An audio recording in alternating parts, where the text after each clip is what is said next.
ఆ రోజు నేను వినుకొండకు పోయే కార్యక్రమం నేను చేస్తా ఉంటే కరెక్ట్ గా అదే రోజు టాపిక్ డైవర్ట్ చేసేందుకు ఆ రోజు ఏం చేశాడు చంద్రబాబు నాయుడు ముఖ్యమంత్రిగా 2 సార్లు రివ్యూలు తీసుకున్నాడు. మదనపల్లిలో ఆర్డీఓ కార్యాలయం కాలిపోతుంది. హుటాహుటిన డీజీపీని సిఐడి చీఫ్ ను నేరుగా హెలికాప్టర్ ఇచ్చినే మదనపల్లికి పంపించినాడు.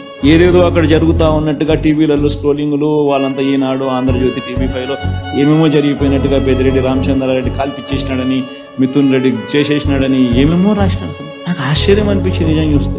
దానికి ఏదో చిత్రీకరించి దానికి ఏదో ఏదో ప్లాన్ చేసినట్టుగా దానికి అభూత కల్పన క్రియేట్ చేసి ఏమేమో దాన్ని చేసి కేవలం ఏంది జగన్ రషీద్ దగ్గరికి పోతున్నాడు. 7 సార్లు పెద్దిరెడ్డి రామచంద్రారెడ్డి ఎమ్మెల్యే, 3 సార్లు మిథున్ రెడ్డి ఎంపీ. వాళ్ళకు మంచి పేరు ఉంది కాబట్టి ప్రజలు వాళ్ళని ప్రతి సందర్భంలోనూ వాళ్ళని గెలిపిస్తూ వస్తున్నారు. మిథున్ రెడ్డి కాళ్ళని అయితే పగలగొట్టినారు, ధ్వంసం చేసినారు. కేసు మళ్ళా మిథున్ రెడ్డి మీదనే కేసు. ఇంతటి దారుణంగా చేస్తా ఉంటే నిజంగా ఆశ్చర్యం అనిపిస్తుంది.